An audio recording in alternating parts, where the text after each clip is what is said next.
The Radical. Fundamental principles of freedom, rational self-interest, and individual rights. This is the Yaron Brook Show.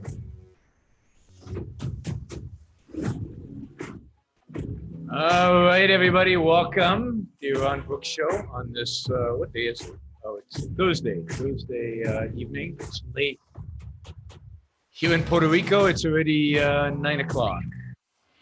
And thanks for joining me this evening. We're going to do things a little bit differently today.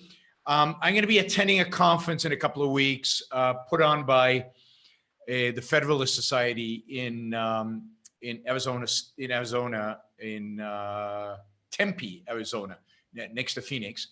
And I wanted to bring on Grant Frazier. Grant is a student, a member of the Federalist Society, and actually the organizer of this conference. And this is a big conference. I've attended and spoken at one of these conferences once before at the University of Virginia, maybe 2 or 3 years ago. And it's a big conference. It's complicated. It's got some terrific speakers. I still need to hear Grant's going to tell us who your keynote is, because last I heard the keynote, you got a bunch of cancellations on your keynotes. Anyway, I thought I'd have Grant on to tell us a little bit about the Federalist Society, because I don't know that the audience really knows much about the Federalist Society, and it's an organization I work a lot with and I really like. You know, and an organization I think at the end of the day really is instrumental in promoting liberty in the world in which we live. You might know the Federalist Society. One aspect of the Federalist Society you might know is they're the guys who get to choose who the Supreme Court justices are, right? So particularly with Trump, I think Trump is basically delegated to the Federalists. Now, Grant was not involved, I guess, but the people at the Federalist Societies are the ones who literally provide the administration, Republican administrations, with lists of candidates for federal judges and for the Supreme Court. They were the ones who really pushed, I think, the 2 nominations that Trump has already done, and very, very influential group. So, Grant, thanks for coming on, and thanks, of course, for having me at the conference. You're muted, so you might want to unmute you. There you go. And tell us a little bit about how you got interested in kind of ideas about freedom and the Constitution, and what drew you to the Federalist. Yeah, so I mean, all that stuff really started when I was young. My parents are both lawyers. They're both practicing attorneys. And our family goes back to the Battle of Lexington and Concord. Joseph and Abner Hosmer actually fought at the Battle of Lexington and Concord, both of them. And one of them, Joseph, was one of the first to fall in the Revolutionary War. So we've always had patriots in our family, and it's always been an important part kind of our family fabric. And I have a lot of people in my family who have served.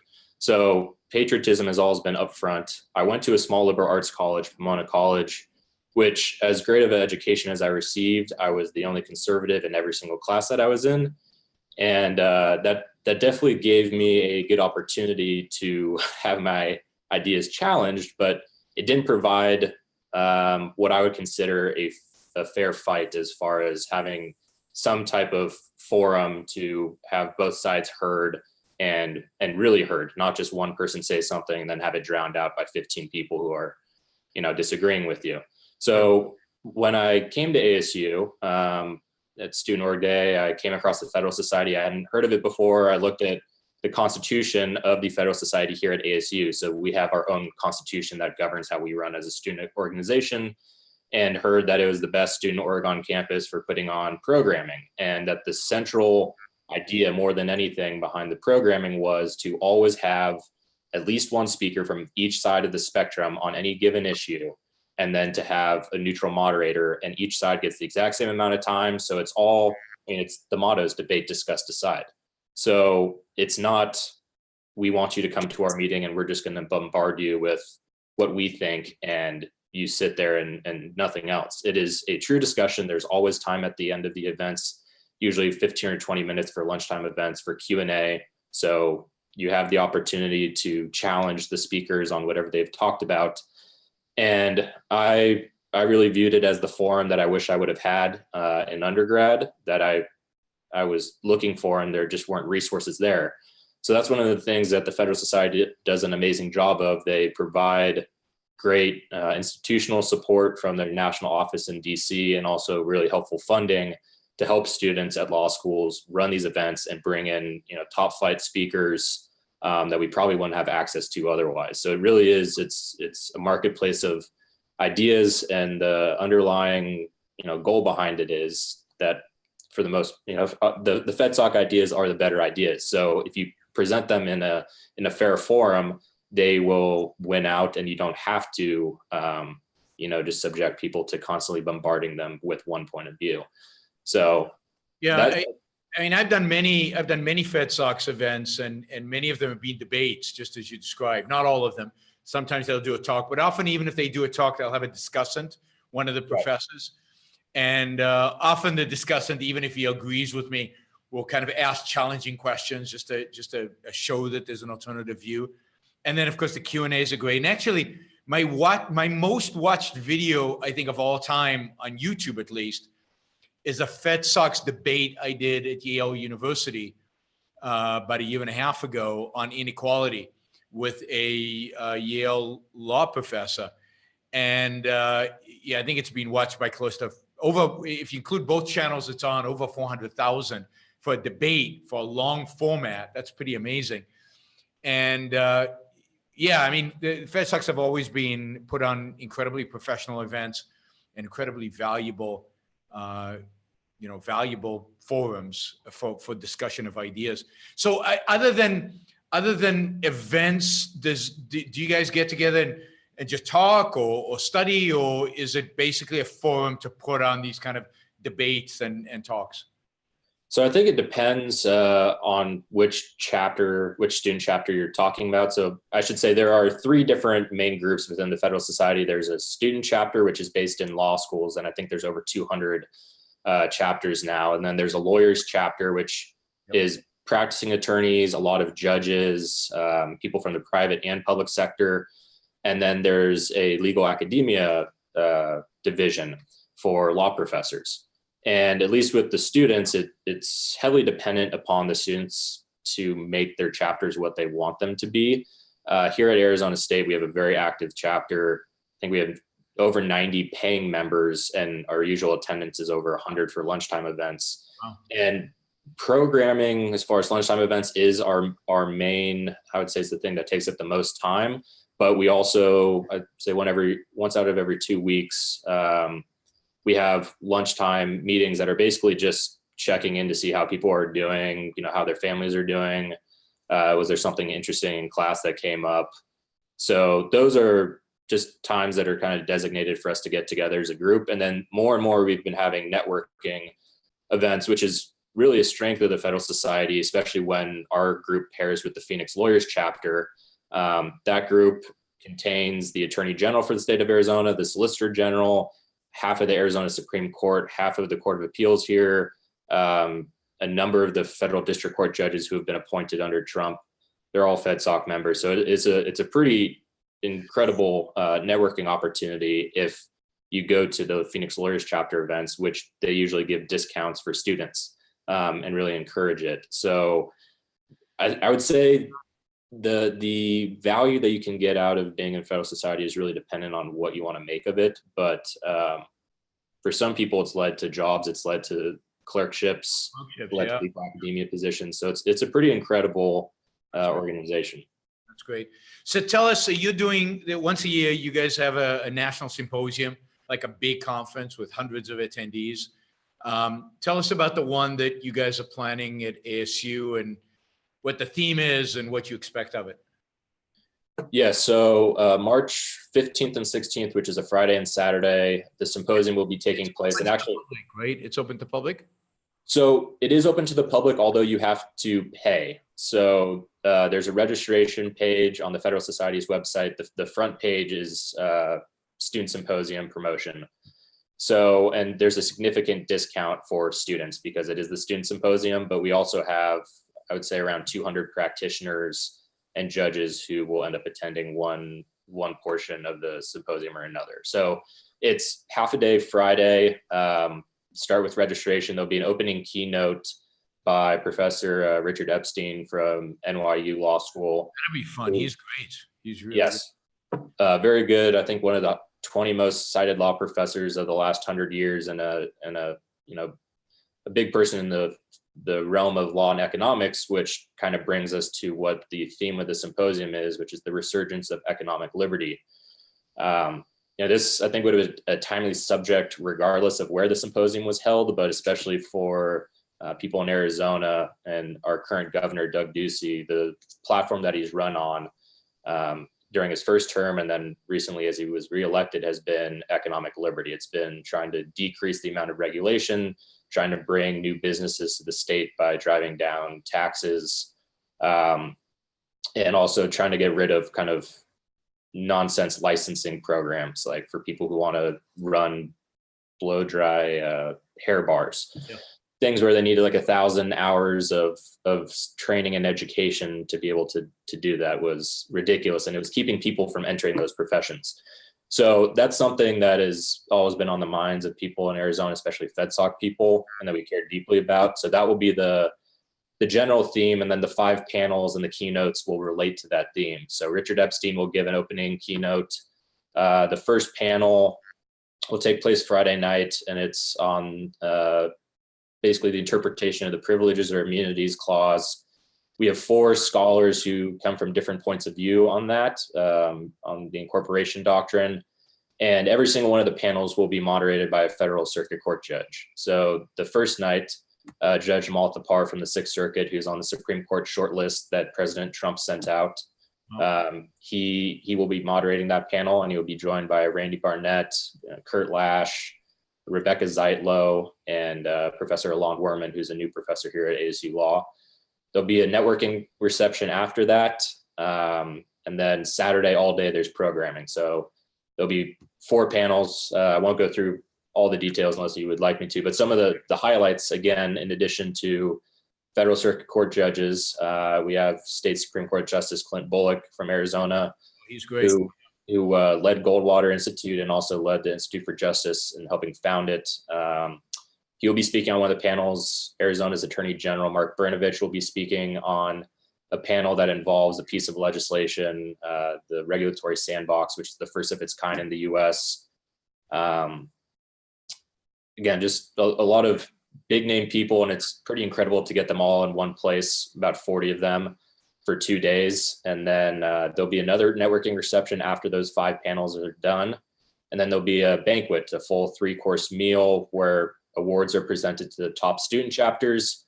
And then the keynote will be a fireside chat this year. So it'll be Senator John Kyle, who before becoming senator was in the House of Representatives. And when he was senator, he held a number of positions, including being chair of the Judiciary Committee, which has become increasingly important, especially during Trump's tenure in office. And he'll be having a conversation with Governor Doug Ducey of Arizona. So as you said, we had a number of keynotes who kind of fell through for one reason or another. Some were related to the potential government shutdown continuing on past February 15th. Some were just, I'll say, unfortunate circumstances that were not expected at the time. But nonetheless, we are excited to have Senator Kyle and Governor Ducey here with us, and we think it'll be an awesome talk and an awesome symposium in general. And just one last note, we have, I think, currently 730 people registered, and that's not including the participants, the staff that will be there. And we expect about another 100 to participate. So it should be tied for the biggest attendance in the past 36 years. That's great. And you forgot to mention that I'm on one of the panels. Yes, sorry. I mean, I'm not as famous as some of these other guys, but correct. I thought that had already been discussed, but yes, you are correct. You are on one of the panels with, I'm blanking who's on it right now. Well, Todd Zwicky, right? Todd Zwicky, who's a friend of mine, is on the panel with me, who's from George Mason Law School. But the panel is basically on trade, on whether the government has any role in regulating trade, whether interstate commerce or international, I think. Right. It should be a lot of fun. And I think Paul Bender, who was the Solicitor General of the United States, is also on that panel with you, correct? Okay. Good. Yeah, I think that's right. So yeah, so an impressive lineup. So congratulations, Grant. I mean, that's quite a feat to put on a conference like this with about 1,000 people and the kind of names you mentioned. That's fantastic. Those of you interested, where can they find out information about the Federalist Society, and where can they find out specific information about the conference? Yeah, so for the Federal Society, if you just type in Federal Society to Google, it should be the first thing that pops up.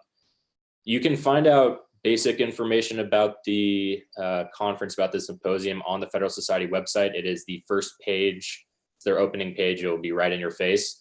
You can click there, but if you want to see the actual panel build outs, because there are descriptions for each one of the panels and the description for the theme. And there are also some lunchtime panels, which I forgot to talk about, but those are professional development related for FedSoc members. There is an independent symposium website that we built out, which if you type in 2019 Federal Society Student Symposium should be the first option that pops up. And that also has the bios of each one of the speakers and moderators and works, whether it's a book, an article, podcast, whatever, that relates to what they will be talking about on that specific panel. Great. Well, thank you, Grant. I really appreciate you coming on and telling us about this. Hopefully we'll pick up some more attendees as a consequence of this. Some of my listeners, at least in the Phoenix area. Yeah, thank you very much for having me. I appreciate it. My pleasure. Have a great weekend, and I look forward to seeing you in, it's 3 weeks from tomorrow. That's pretty amazing. Going to be a great time. And it's raining right now in Phoenix, but I'm pretty sure that it will be sunny in 3 weeks time. So it should be good weather. Phoenix, if it rains today, it won't rain for the next 2 weeks. So right. Exactly. Cool. Thanks, Grant. Thank you. All right, everybody. Hope you enjoyed that and some information. I mean, the Federalist Society is a pretty impressive group. And for me, it's really cool to be able to go on panels with very, very prominent people in the world of, in the legal world, in the world of, future Supreme Court justices and attorney generals and people like that. Also, of course, the students. There are going to be 800 students there. And last time I was on, I spoke about inequality. And the fact that I was on a panel, I left such a positive impression that I got like 20 invitations to come and speak on campuses. So one of the advantages of going to the symposium is to get speaking opportunities at other FedSocs, including that Yale debate, which was a direct result of the fact that I did the symposium 3 years ago. So I'm hoping this time it has a similar effect and that we continue to go out there and talk to law students and have an impact on the way they think about the world. All right, what we're going to do today is our Q&A with the Yaron Brook Show supporters, no longer Patreon supporters, because many of them have already moved to, I don't know, Jennifer, you've moved, I know. I don't know if Darius, if you're still on Patreon, but we're trying to move everybody out of Patreon onto either my website, yaronbrookshow.com/support, or subscribestar.com. So we're going to get going with questions from Jennifer and Darius. And then I've got questions from people who voted. I think anybody who gives over a certain amount gets to vote. So we used SurveyMonkey for the voting. So I've got a bunch of questions from that. And then we'll also take some SuperChat questions in between. So we've got a full schedule. And so let's jump right in with Darius. You got the first question. All right, thank you. So it seems as though many of the really exciting objectivist solutions to world problems that you've put out there on your shows in the past would require really a radical reformation. I think someone once called it a free market revolution. Yep. So for example, you discussed the idea that if roads were privatized, then the road owners would have an incentive to enforce rules of the road. Yep. Yeah. And you discussed the idea that if healthcare were deregulated, then innovations such as healthcare for life once you're born, those types of policies would emerge. And but things like large amounts of privatized roads and really just a deregulated healthcare system just seem highly unlikely. So does that mean that objectivist answers to problems in many cases will likely always be only theoretical? Well, no, because I don't think it's highly unlikely. That is highly unlikely in our lifetime, maybe, but I don't think they're highly unlikely in the future. I think reality and truth and justice and what works and what's moral actually win out in the end. And it might take 30 years, it might take 50 years, it probably will take 100 years or longer, but I do think roads will be privatized one day and healthcare will be completely privatized one day. So I do believe that world will come about. Now, does that mean we have nothing to contribute to the debate today? In a sense, it does mean that we have nothing to contribute. If the argument is between statists, how much to regulate product X, I don't have much to contribute to that, and I don't have much influence on that debate. But if what we're trying to aim for is changing the minds of people in terms of how they live and in terms of their values and in terms of the way they approach the world so that they can become as individuals better off, and that one day there'll be enough of those individuals to have a political impact, then I think we have a lot to contribute. That is, I think what we really have to contribute is to the lives of individuals. We have little to contribute to the actual solutions politically that are realistic today, and we have a lot to contribute to the lives of individuals. But we do that partially by offering these radical solutions to the problems of the day and stimulating people into thinking about these issues and hopefully getting them, therefore, to read Ayn Rand and to take the ethics and to take the other ideas seriously and to change their own lives in terms of how they live their lives. So, if Donald Trump called me tomorrow and said, Yaron, what should I do? Well, beyond telling him to resign, there's no practical, immediate advice I have in terms of what to do, right? Yeah, deregulate more, everything move towards economic liberty. But in that sense, I wouldn't sound that much different than certain economic conservatives or certain economic libertarians. In terms of my radical solutions, nobody wants them. They're not in play. They're not on the table. They're not options from which to select, right? So in that sense, you're right. They're not going to happen. Not anytime soon, anyway. Okay. Does that answer the question? It does. It's helpful. Thank you. Jennifer? Did you see about that story about that girl that got involuntary manslaughter for encouraging her friend to commit suicide? Do you have any comments? Yeah. What do you think about that? Well, so first I haven't read the transcripts. I don't know what she actually said. You'd have to read the transcripts because I don't trust the press to actually, convey to us what actually was said. So I would read the transcript. I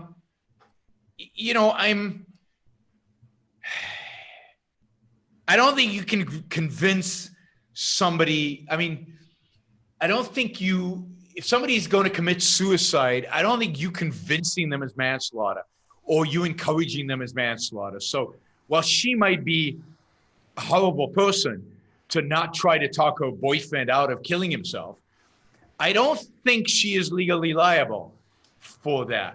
So let's assume that she really did say, "Oh, go do it," or it also depends how she said it. But it strikes me she's probably just a horrible person.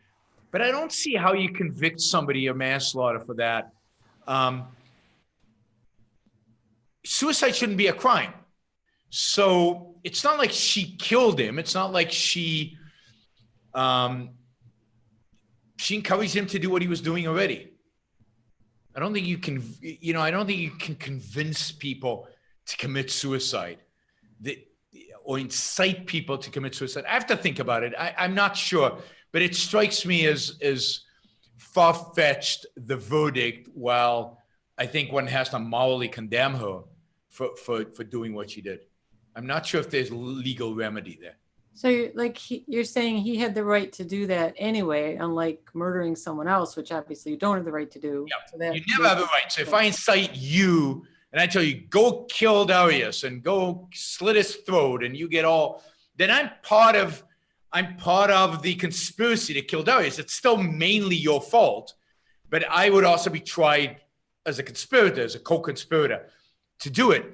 But that is murder is illegal. It's immoral. It's wrong. It's in any judicial system. Suicide is not exactly the same thing. It's not like he was a happy kid living a happy life and she just went after him and, destroyed his life and then convinced him to commit suicide as the ultimate act of, he was going to commit suicide. She egged him along a little bit. I don't know that that's criminal. You have to ask a lawyer, but it doesn't strike me as that should be a criminal offense. Okay, thank you. I'll hear from my lawyer friends tomorrow. Yaron, we hear about these occasional cults where the cult leader convinces everyone to commit suicide. That's different. That's almost a form of physical force. It's manipulating people who are just mentally weak. Yes, I think that's clear manipulation. I mean, again, if the kid had doubts about committing suicide and she just pushed him towards it, my Apple Watch is talking to me. But he was suicidal anyway, and now she just egged him on. I think the cult leader is very different. I think he's culpable. It's not clear exactly what he's culpable of, right? If he hands them the Kool-Aid, then clearly, he's killing them. But if he just says, tonight, slit your throats when you go to bed, he's culpable. But exactly what you would accuse him of, I don't know. There is something, I'm sure, in the law about taking advantage of weak-minded people or manipulating or brainwashing people, but it's very dangerous and it's very tricky to define what exactly those things are. And I think you'd have to be careful on how you define them. All right, we've got a question. This question got the most votes on the survey. So the question is, could you talk about the results of Finland's basic income experiment? So I think everybody knows what basic income is. Basic income is the idea that what we should do is replace, mostly this is the idea. There are lots of different variations of basic income, but the most rational presentation of basic income, which I have an iota of sympathy for, I reject because it's immoral, but as compared to the welfare state, it's a minor, it could be a significant improvement and a way to ultimately phase out the welfare state. So I'm sympathetic to it as a mechanism to phase out the welfare state. What it really does is it replaces all welfare programs. This is the idea. All welfare programs. And I actually have a twist on it where I even replace public education and all healthcare programs, just all government programs, which basically a minimum income. So what it says is, no matter whether you're working or not working, no matter whether you're a billionaire or the poorest person in the United States, you get a check from the government. And that check from the government is for, I don't know, let's say $12,000. And we're not going to give you any other support. That is, we're not going to give you any welfare. We're not going to give you food stamps. We're not going to give you public education in my world. We don't give you Medicaid.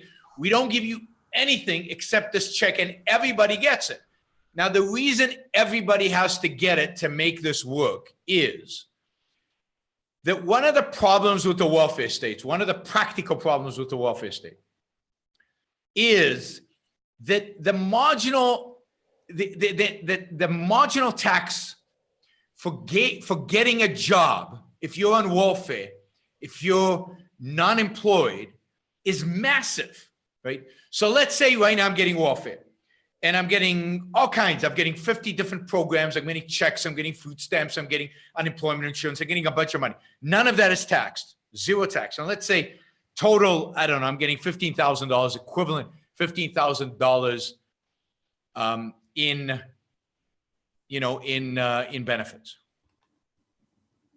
Now, let's say somebody offers me a job for $20,000.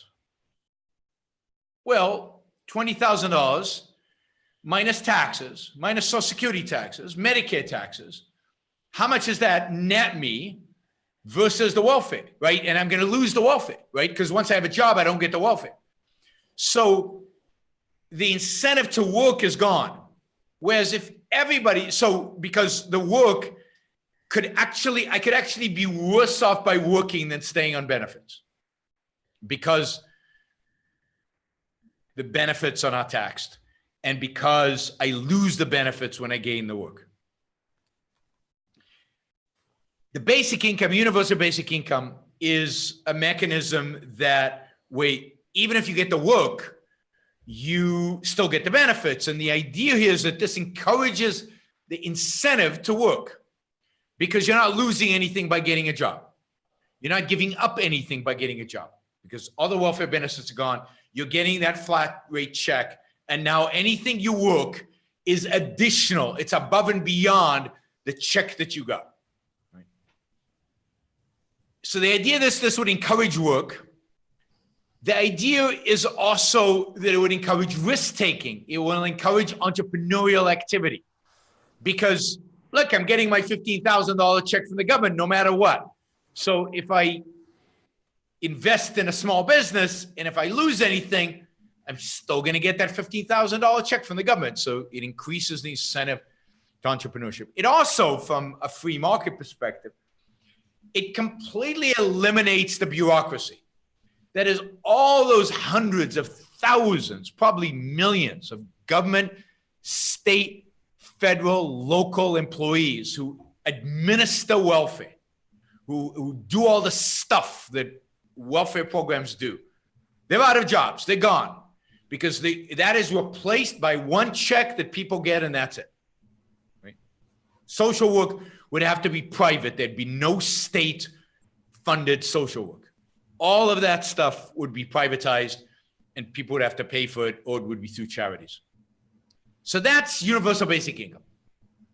So what Finland is, so a lot of people are talking about this. It's very popular on Silicon Valley. It's very popular in Europe. It's very popular, across the political spectrum, left, right, center. Primarily people who are panicked that robots are going to take all of our jobs. They think universal basic income basically placates all those people are going to lose their jobs. At least they'll get the basic income, so at least they won't be starving in the streets. So what Finland has done, one other thing, if you think about it, Alaska has a version of this. Alaska is the only state in America where the oil found in Alaska isn't owned by the landowner or the driller, but the oil found in Alaska is owned by Alaska. And Alaska gets massive amounts of revenue from the oil in Alaska. It takes, I think it's a quarter of those revenues, and it gives a check to everybody in Alaska. Everybody in Alaska gets a check for several $100s, I think it is, a month, right? I don't think it's a huge amount, but it's something, right? And there's some evidence that as a consequence of that, let me see, I read about this evidence here. It's 1/5. No, it's a quarter. Okay, so it's so that Alaska's seen a 17% in part-time employment. Now, nobody really knows that that's a causal relationship. And one other thing to say about universal basic income. these pseudo-economists who believe that what drives the economy is consumption. They love the universal basic income because universal basic income basically gives money to consumers, to people to spend, which they believe creates economic activity. Of course, what they ignore is that the money has to come from somewhere. It has to be taken from someone. All it is moving from one pocket to another from an economic perspective. You're taking from the wealthy in particular, who would save the money, and you're giving to everybody else who we think would consume the money, and they believe that would create economic growth. That's one of the dumbest ideas ever, but that is what people believe. Okay, so let's move to Finland. Finland, 2 years ago, decided to run a universal basic income experiment. And some researchers at the university, they came up with an experimental design where the government would basically take 2,000 random people, give them universal basic income, and study their behavior versus the people who didn't get universal basic income. The problem is that politicians got involved. And whereas the study design was probably pretty good, once the politicians got involved, the study became a complete joke. Because what happened is, remember, universal basic income is supposed to replace all other benefits. But that's too radical for politicians. So the politicians said, no, we'll just reduce the amount of benefits that these 2,000 people get. We won't. So they gave them 80% of the benefit. So there's still an enormous disincentive to go to work. Then they said, one of the advantages of UBI is the recipients of welfare don't have to deal with the bureaucracy. They just get a check. But here, because they're still getting 80% of their benefits, they still have to deal with the bureaucracy. Anyway, bad experimental design. It's been running now for 2 years. It was a 2-year experiment. The results for year number 1 are out. That is, the results have just been published for the first year. Next year, we'll get the results for the second year. It takes about a year to analyze the results, I guess. And the result is that there's no boost to employment, which the whole idea, again, is that unemployed people would become employed because the disincentive would go away. But of course, because they kept the 80% of the benefits, the disincentive was still there. As soon as they got a job, they would lose that 80%. Entrepreneurship went up slightly, very, very slightly. And, you could imagine that being a result. Anyway, I'm not impressed by the experiment. I'm not impressed by the results. I'm not impressed by what they're trying to do here. I'm not impressed by UBI generally. So I'm not sure I have much to say about this. I don't think we could have learned anything from Finland about UBI.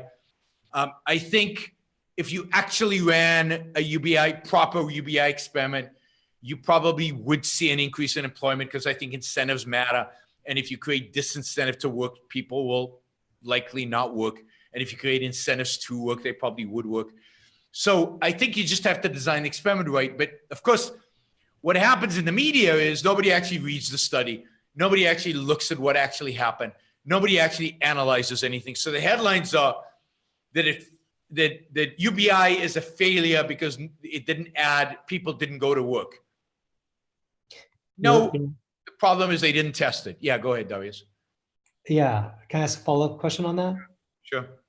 So a couple of things I never quite understood on the implementation. Why does it have to be a cliff where, if your income is over a certain amount, it goes away completely? It can phase out gradually, like many things in the tax code do. So Yep. at a quarter million, it starts phasing out and is fully phased out at 500,000. Yeah, I mean, you could do that. And I think some proposals have proposed that. I think Charles Murray's proposal for UBI actually phases it out after a certain level of income, probably even below 250, because the disincentive, if it's only $15,000 a year, an extra $15,000 when you're making 250 is not going to change your behavior dramatically. Right, that's why I picked that number. I agree with that. I agree with you. Yeah. And then far fewer people would have to receive it. Yes, that's true. Although it's still, people have run the numbers, it's still a huge number because every child gets it. It's a big number. The most credible proposal around this was made by Charles Murray, but I think even that was pretty flawed. I like that everybody gets it not because of the incentive aspect of it, but because I think it's just, if you're going to do it, everybody should get it. That is, the billionaire should get some of his money back, right? And you could probably do it just as a tax credit or something. But yes, everybody should get it because just in the name of justice, everybody should get it. But economically, you're absolutely right. It would be phased out at some point. Was there another follow-on? That's all I had on that topic. Let me take one quick super chat question because otherwise I lose them. The chat is moving down. What's your opinion on the Federal Reserve, Fed's reversal on interest rates and quantitative easing or quantitative tightening, the opposite of easing? This is something Peter Schiff predicted. Will they ever be able to normalize? Will they ever be able to normalize? I don't know what normalizing is. Yes, I think they will be able to normalize. I do think they will be able to unwind the balance sheet. I don't actually think it's that hard to do. If they're smart, the problem is I don't actually think all those PhDs in economics at the Federal Reserve are that smart. What they would have to do is they would have to start selling the bonds they have on their balance sheet. That would suck money out of the economy. And at the same time, and this is again counterintuitive to the way the Fed thinks, they would have to lower interest rates that they charge on reserves to encourage banks to release money that's on reserve right now into the economy, and therefore immunize, sterilize, or basically balance out the two effects. So on the one hand, you're sucking money out of the economy by selling the debt that you have on your books. And on the other side, you are lowering interest rates on reserves, which is new. They never used to offer interest rates on reserves in the old days, and freeing up money for the banks to start lending out. So now it's hard to do, and it's hard to get it right, and it's hard to get the proportions right. And that's where they'll probably screw up. But I don't see why they can't actually do it. If they wanted to do it, they can't actually do it. I think the Fed got really, really, really scared by the markets in the fourth quarter of last year. I think the volatility, which was not that historically unusual, but it was just unusual for the last few years, which have had historically low volatility. Volatility is just ups and downs. And the declines and the market kind of signaling a recession. And I think the Fed panicked, and Donald Trump's pressure. I mean, remember, the guy running the Fed is a guy Donald Trump picked because he's somebody who stands for nothing. I mean, the guy running the Fed believes in nothing, stands for nothing, has no principles, no ideas, no economic theory. He's a data guy who stands for nothing. So Donald Trump appointed him because he thought he could manipulate him. And he has. Now, again, I'm not making a statement here about whether I think interest rates should go up or down. I think the market should determine that, not the Federal Reserve. And I don't think there should be a Federal Reserve. And again, it's one of those things like Darius mentioned earlier. I believe there should be no Fed, and anything we do with the Fed is a little bit of poison, right? And I have no recommendations for bad institutions. I do have some recommendations, but very little recommendations for bad institutions. I want to eliminate the institution completely. But Powell was chosen because he was weak. The guy going up against Powell was John Taylor. John Taylor's a real economist. I don't agree with him on everything, but he's a real economist. He has a real point of view. He has a real view on economics and a theory to back him up.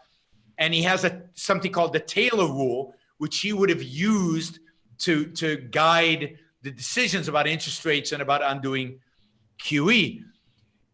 Powell has none of that, and therefore is manipulable and has been manipulated, and by both the markets and by Donald Trump.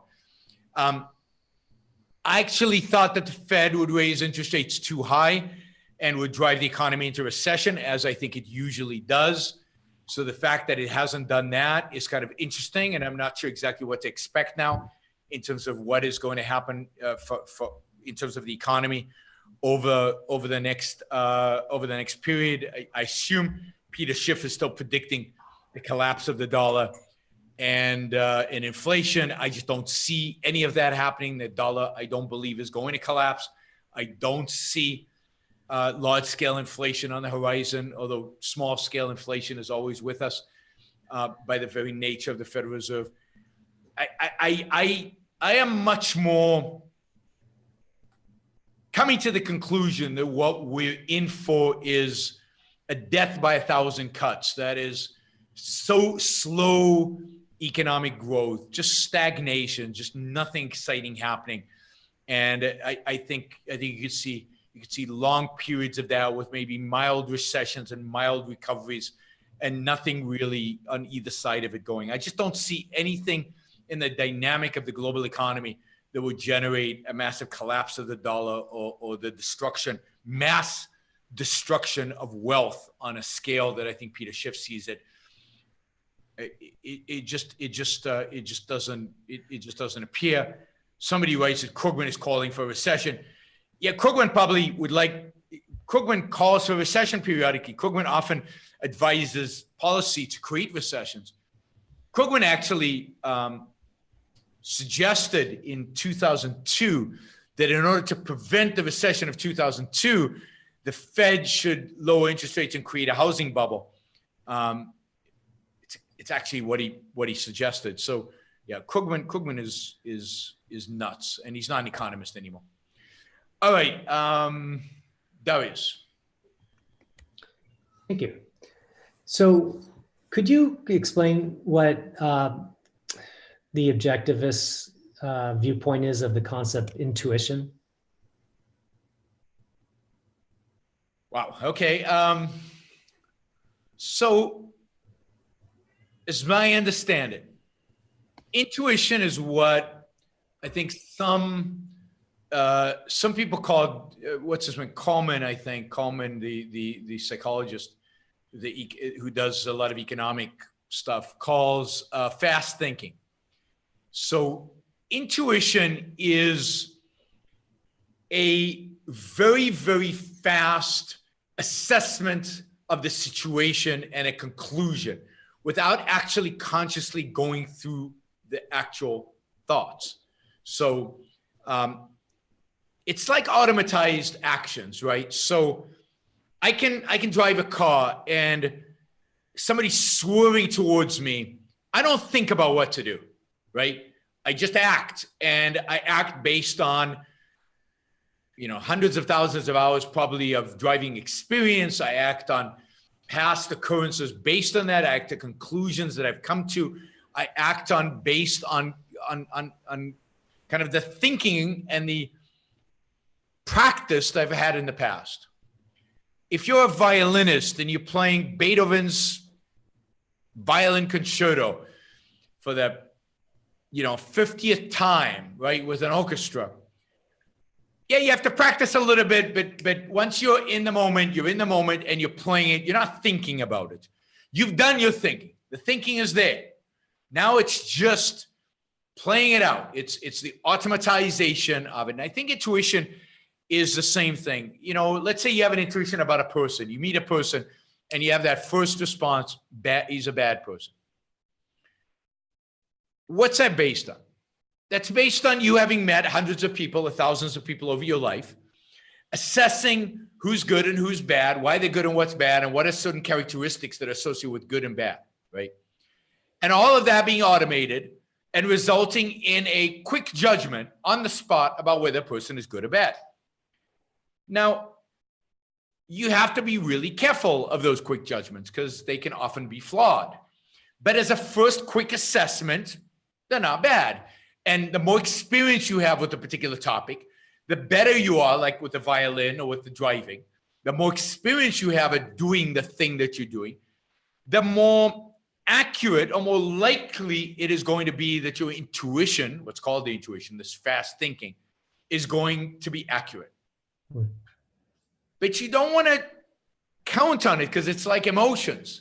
You want to be able to recreate particularly if you have time. Now, if you don't have time, if you have to act on emergency, you just go with it, right? Because it's all you have. But if you have the time, you want to bring it to consciousness. You want to be able to make it clear, particularly if it's an important issue. If it's an unimportant issue, you're at a cocktail party, you meet somebody, I don't like him. You don't know exactly why. You've got this intuition, something's bad about him. But who cares? It doesn't matter. So you walk away and you talk to somebody else. But if you're going to hire the person, you want to investigate deeper to make sure you're not making a mistake, right? And that would be true of any decision made on intuition. Needs, if there's time and if it's important enough, you need to bring it to consciousness and evaluate it. And it's what people talk about, gut reaction. It's what people talk, they manage from the gut, they invest from the gut or whatever. That's this intuition. It's this fast thinking. It's experience, it's judgment at a very high speed. But I think to really be good at anything, one has to bring it forward, evaluate it, and make sure that it's right. If you have the time again to do that. So it's not exactly automatization, but it's similar. It's something similar to automation. It's automatizing your judgment. Yeah, that's helpful. Thanks. Good. Jennifer. Can you comment on the new law about abortion in New York? I mean, from what I've read, it sounds great. I mean, it's basically says that it's legal to have an abortion until birth, and which is my view, which is what the only role of the state. The state has no role in abortion, so it should just stay out of it, and therefore let doctors decide whether it's appropriate to have an abortion in the final trimester or not. I think doctors only do abortions in the final trimester in circumstances where the mother's life in danger or the fetus is so badly damaged that it's just the idea of bringing birth to it would be horrific. So I think giving the woman and the doctor the decision-making ability is the right thing, and I'm glad New York has done it. I'm surprised New York has done it because, politically New York is mixed because it has a very, very conservative upstate New York, and the legislature is often not as liberal as Manhattan would like. So I'm surprised it's passed, but I'm happy it's passed. It'll be interesting if it's challenged in a Supreme Court and how the Supreme Court deals with it. Thank you. All right, let's take one of these from the questionnaire. When selecting a long-term romantic partner, how important is it that they understand or agree with one's ideas, beliefs, views, philosophy? I mean, I've answered this question in the past, I think, but I'd say it depends. How important ideas and philosophy are to you, right? How much of your life is involved in ideas, right? And, somebody like me who this is my life, this is what I do, I can't imagine having a romantic partner that didn't agree, that thought, yeah, Yaron's a good speaker, but what he says is BS. I mean, what kind of shared values, what kind of visibility would you get from that? And I think the more your ideas are your philosophy is integrated into who you are and what you are, and the more you deal with those ideas, you study those ideas, you teach those ideas, but even if as an amateur, you engage with the ideas, the harder it is, I think, to have a romantic partner who doesn't share that. But we live in a world in which it's very hard to find a romantic partner that is going to share your ideas. So I think to some extent, you got to get the best that you can get. And, you're going to find a lot of times that you get so much value, so much benefit from the person who is your romantic partner, even if they don't share your ideas or don't share every bit of your ideas. Again, it depends on what you mean by sharing my ideas. My ideas about what? About ethics? Well, they better be a moral person. They better care about their own self-interest. Do they agree about every political position? They agree about my position on abortion. Again, if you're not in the business of ideas, I don't think it's as important. The more fundamental the ideas, the more core. I mean, I can imagine, I know people who married religious people. If the religious is not that serious, if they're real serious religionists, I don't see how you can do it. But if they're like Sunday, you know, they go to church once in a while and they generally believe there's a God, but mostly they live a good life and they try to make the most of the one life they have on here. They don't think much about morality, but they act morally. They don't think much about politics, but generally they're pro-freedom. Then yeah, I think you could have a long-term romantic relationship with such a person while you took your ideas seriously. Again, as long as it wasn't your profession, because then I don't think it's doable. All right, I think that answered it. Okay, let me take this one. What are your thoughts on Jesse Smollett's staged racist attack fiasco? I mean, if the reports are all accurate, then wow. I mean, that's pretty amazing that somebody would do this. Think of the psychology of somebody that needs attention so much as to stage his own attack. And what was he exactly trying to gain? I mean, he's a celebrity already. He is, you know, he's an actor in one of the most successful shows on TV. What's the upside, right? It's to show the world how racist the culture is. It has to be something much more deeply psychological there. It has to be something much more corrupt in his soul that would lead him to do that. It would have to be something a lot more hateful. I mean, he would have to hate the world in which he lives, hate the culture in which he lived in, but then want the attention. I think it's all about attention at the end of the day. I don't think it's about politics. I think it's about being at the center of attention, about being needy. I think one of the problems that somebody like that has by being successful is they're not as needy anymore. They can't act miserable anymore. They can't act a victim anymore. And there's something in some of these people that wants to be a victim, that needs to be a victim. Altruism conditions us to this. Victims are virtuous. And everybody should pay attention to victims, and everybody should help the victims, and everybody should sacrifice for the victims.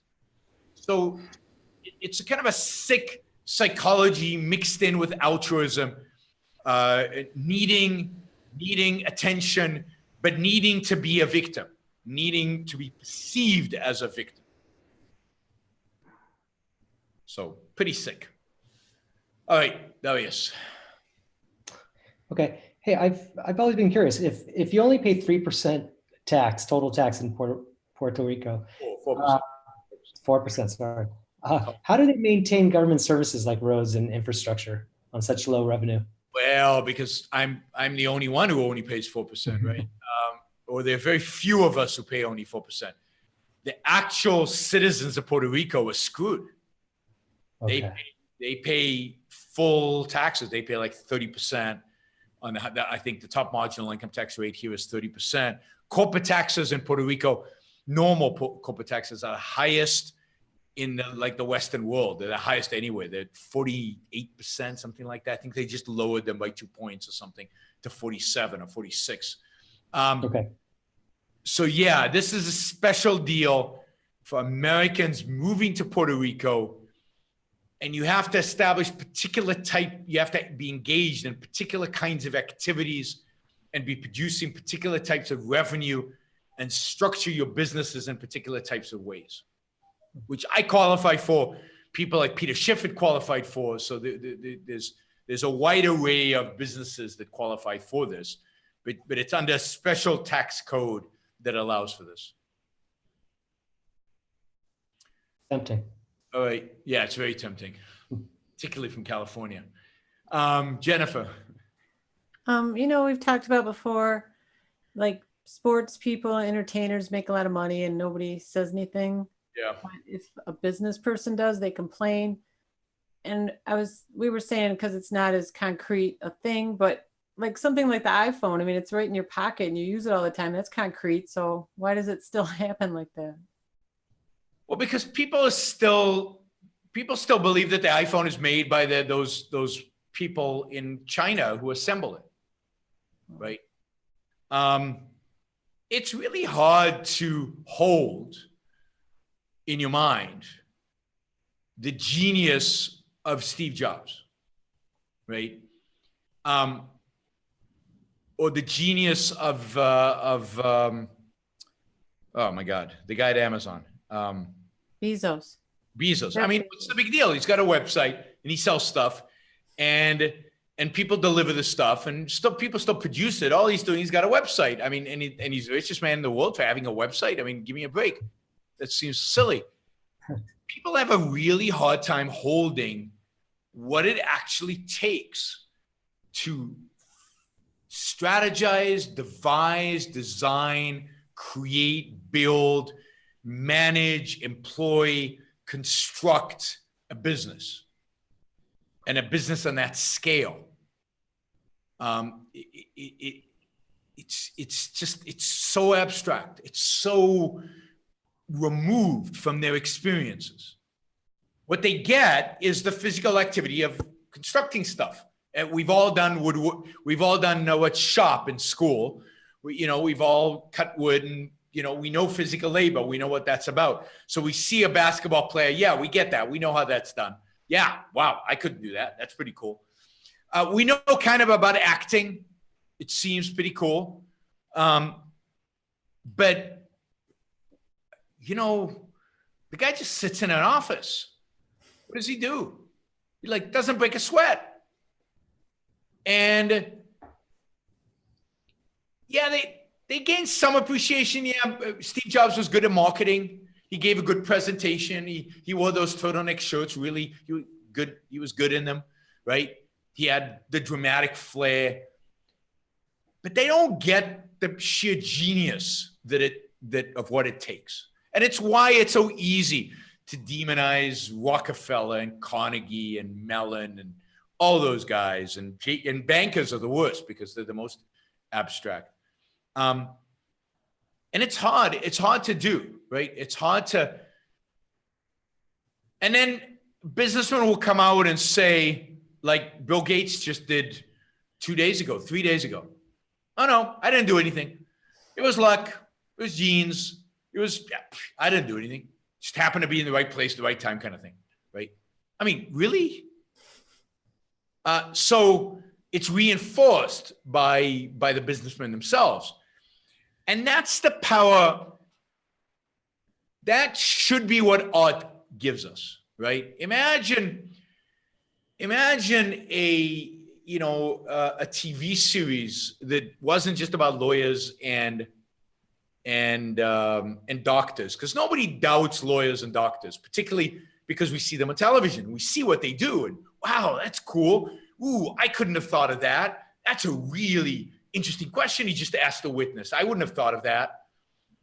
Imagine shows on television that depict business, right? The challenges, the decision making, the difficulty, and when there is a show about business, I don't know if you've seen Silicon Valley. Silicon Valley is a comedy on HBO about a startup. And it's actually really funny, right? And it's really well made. But it's a completely delusional, weird perspective on business. And it's completely wrong. And it's unjust.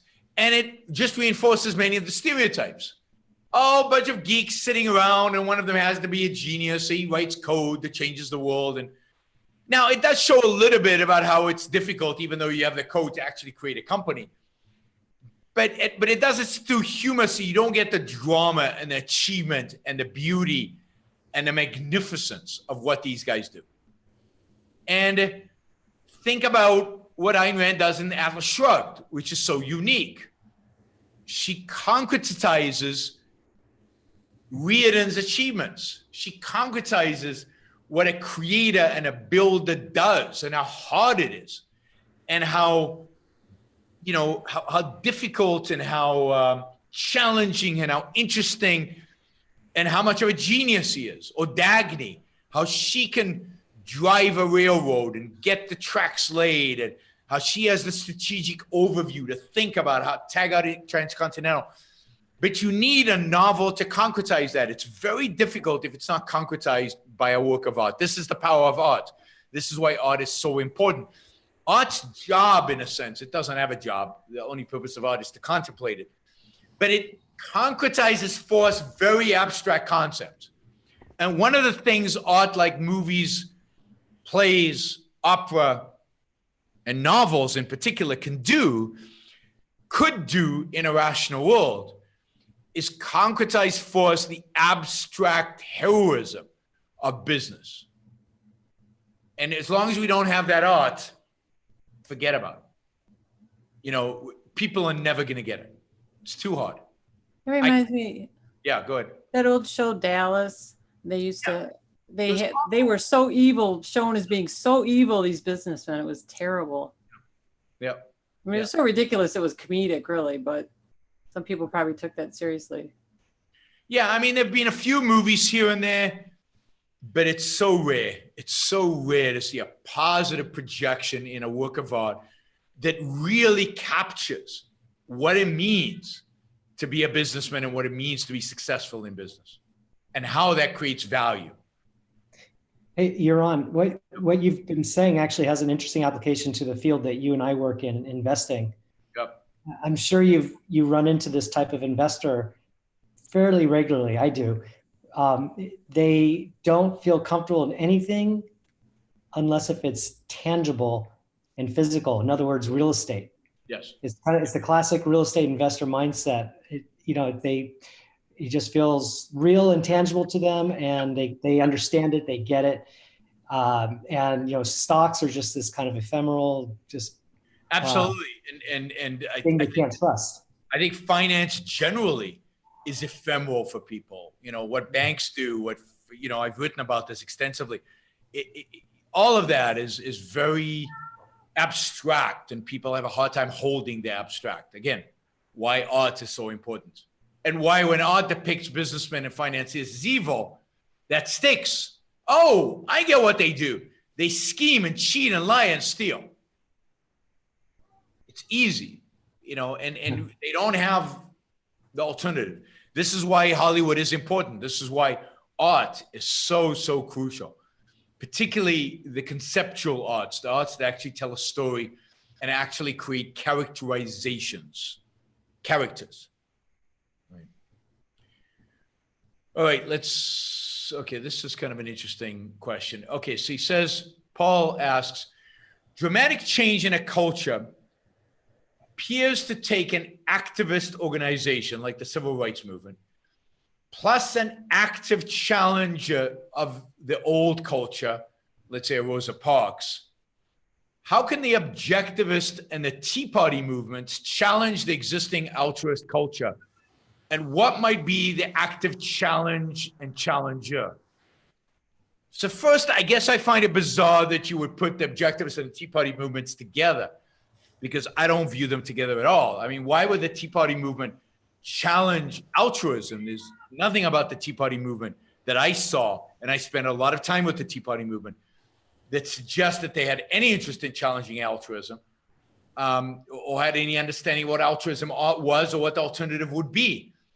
So I think one of the reasons the Tea Party failed, and the Tea Party is bound to fail, is it's a non-intellectual movement without a clear aim or without a clear goal.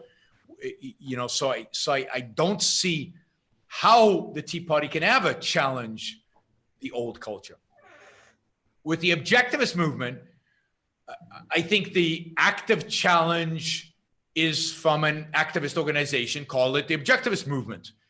One day, 20, 30, 50 years from now, led by the Ayn Rand Institute, when the culture is ready. The civil rights movement happened when it happened to a large extent because the culture was ready for it to have an impact when it happened. If it had happened 30 years earlier, I'm not sure it would have had the impact. I'm not sure it would have been successful. We might have died straight away.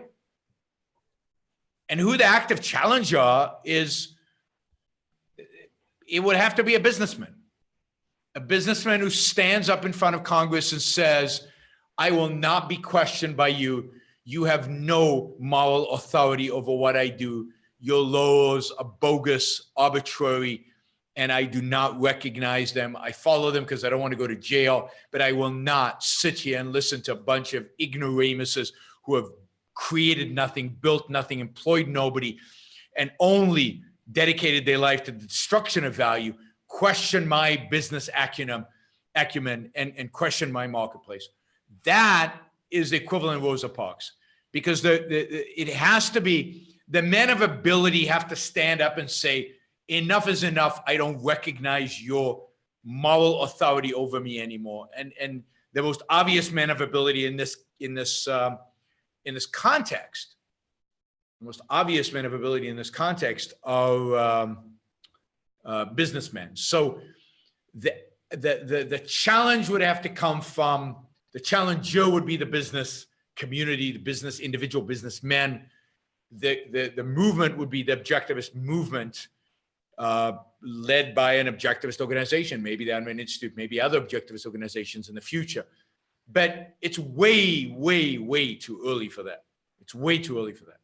Rosa Parks could refuse to sit in the back of the bus, and she got sympathy from a large, large, large percentage of the American public. If a businessman spoke like that in front of Congress today, they would not get sympathy from a large percentage of the American public. And they would be hammered by the stock market. They would be hammered by a lot of other things. And so I think we're still a far way culturally from that. All right, this is going to be the last Super Chat question. Okay, if we get to a Star Trek world, resources are near unlimited from tech space travel, is there room for things like basic income and equal outcomes? No, but there's never room for basic income and equal outcomes. So it doesn't matter if it's Star Trek world. We today live in a place with basically unlimited resources because they're unlimited. All that's lacking is human imagination to turn stuff into resources. There's no shortage of energy. There's no shortage of ability to produce. And there's no shortage of jobs. There's no shortage of anything. I don't like the whole approach to economics, which is based on scarcity. I think it's wrong. So I already think we're there. There's never room for basic income and certainly never room for equal outcomes. Both are immoral. The only justification for basic income would be the eradication of all other welfare programs and then a phasing out of the basic income until it's zero. But it's an immoral scheme. Taking money from some to give to others is immoral. And again, and here I highly, highly recommend the work of Julian Simon. Julian Simon, the great economist. He wrote a book called The Ultimate Resource. And then I think there was The Ultimate Resource 2, the sequel. And they were excellent, excellent in showing that there is no shortage of resources. None. There's no scarcity. There's supply and demand. There's supply and demand. And if the demand is there, if the supply is created, the demand arises. And if there's true demand out there, then people will invest and create the supply. Somebody says, I think, anyway, so it just doesn't make sense to me. It's immoral in any case. All right, Darius and Jennifer, go for it. Sure. I'm wondering if you saw this article by this guy, Jay Gilbert, who is the co-founder of the whole B Corp movement. He wrote an article on Forbes basically calling for a reformation of capitalism, which was just ultimately just a complete misrepresentation of what capitalism is from beginning to end. Yeah. I mean, I'm wondering if you saw it. I would love to have, I would love to see you respond to it. Send me an email with a link. Okay. Okay. Yeah, we'll do. Jennifer? Would you personally ever want a self-driving car? As my second car. So I love driving. I enjoy driving. But there's circumstances in which I'd rather not drive. So as a second car, or as a, like when I right now, I often hire drivers, like in New York or in Chicago or in certain places I have a driver. I don't mind if the car is self-driving instead of a driver. But I enjoy driving, so I wouldn't want to give that up completely. Yeah, I would want one. It would be cool if they had one that you could do either one, depending on what road you went on, and you could switch back and forth. Yeah, that'd be cool. It'd be That cool would if be I got cool. to the highway, I just pressed a button and went to sleep, right? Yeah, But when I got to the curvy, windy road, yeah. Then you would switch off. and you know, throttle the car up and zoom through the curves. Okay, let me just like, didn't you mention a secret project a while back? Any updates? No updates. It's still secret. You said the patriotic millionaires want to be forcibly taxed. Could it also be they want to impose their altruistic ideology on other millionaires? Sure, but why? I mean, what do they get out of forcing it on other people? You know, it's altruism driving it. They believe everybody should do it. And they believe, and I said that yesterday, I said that when I did the show, I said, part of it is they don't want to be the only ones doing it.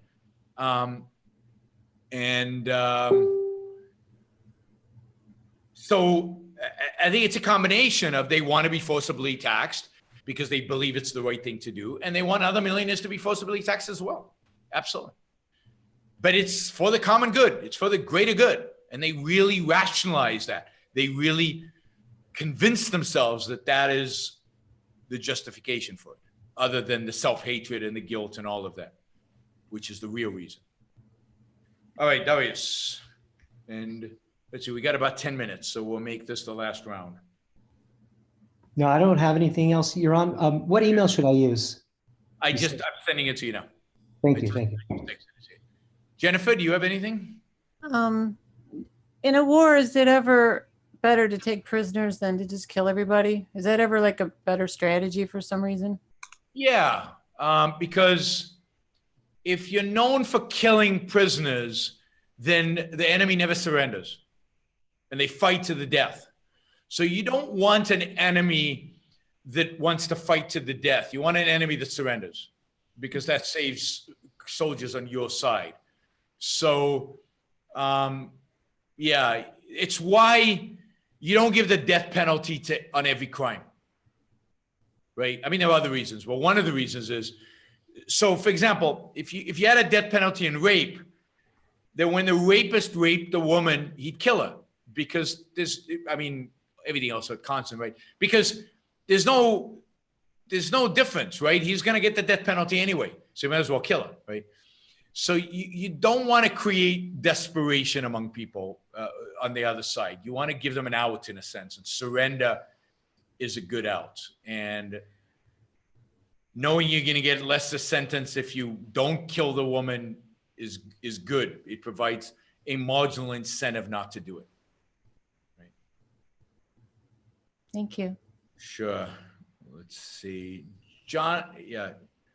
Jonathan Honing asked if there was any meaning to the saving rate that a country had. And I would say yes. I'd say that there are a number of meanings. Economically, obviously, saving is the fuel of economic growth. Saving is the fuel of economic production. Saving is the fuel of its investment. It's what creates economic success long term. But I also think there's something about the mentality of people who save versus mentality of people who don't save. Now, I'm not talking about people who save overly concerned about saving. I'm talking about a rational saving. And I think it's rational for people to save over time.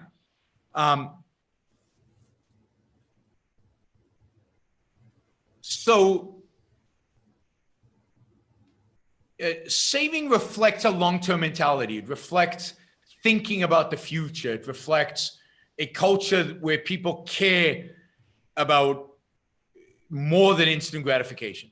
It means I'm not just going to consume everything I make. I'm going to put aside because I want to buy a better car. I'm going to put money aside because I want to retire well. I'm going to put money aside because I want to buy a nicer house. It really reflects a mentality that is focused about success, growth, long-term values, and being value-driven. So I definitely think that saving rates both reflect on the economic prospects of a culture, long-term economic prospects, but also reflect on the attitude that people have towards values and towards long-term planning and towards achieving those values. They're just long-term thinkers. Now again, saving has to be put into the context of your life. I've talked about this when I talked about financial planning. But a culture that saves is a culture where people that inhabit it are long-term thinkers. All right, really the last question. What was the book about education you suggest from time to time? Something about a tree. It's called A Beautiful Tree. A Beautiful Tree by, guy's name is on the tip of my tongue, and I can't remember what it is. He's a Brit. Just put Beautiful Tree in Amazon. I think you'll come up with it. It's about private schools in the slums of Calcutta and Nigeria. And I forget the capital of Nigeria. All right, everybody. Jennifer Darius, thank you for the generous support you provide the Yaron Brook Show. I really appreciate it. Thank you. Thank you for all the super chatters. Thank you for all the people who asked questions and voted on the questions and for supporting the show. I see a bunch of questions in the chat that didn't get asked, but to get it asked, you have to put your money where your mouth is and you have to make a super chat contribution. To remind everybody to support the show, the best way is to go to yaronbrookshow.com/support, or you can also do it on subscribestar.com/Yaron Brook Show. James Tooley wrote Beautiful Tree. Thank you, Linda. James Tooley is the author's name, Tooley, and the book is A Beautiful Tree, and it's a fabulous book, and I recommend it for anybody interested in private education. All right, I am off to Mexico City tomorrow. I'm going to be giving 5 talks in Mexico City. And then I go to Guatemala City. I'm going to be giving a talk at the Universidad Francisco Marroquin in Guatemala City, the only university in the entire world that has a 2-story sculpture of Atlas Shrugged. And just in case you might not interpret it exactly as Atlas Shrugged from Ayn Rand's Atlas Shrugged, at the bottom, there is a plaque with a quote from Galt's speech. A university on the business school, sculpture of Atlas Shrugged, sculpted by an objectivist, by the way, and with a plaque at the bottom with a wonderful quote from Galt's speech. One of the most amazing universities in the world. I'll be speaking there next Wednesday and then heading home Thursday. I will try to do some shows from the road, but as you know, that is hit or miss. Depends on my internet connection. All right. Thanks, everybody. Thanks, Darius. Thanks, Jennifer. Everybody have a good weekend. Talk to you soon. Bye. Bye.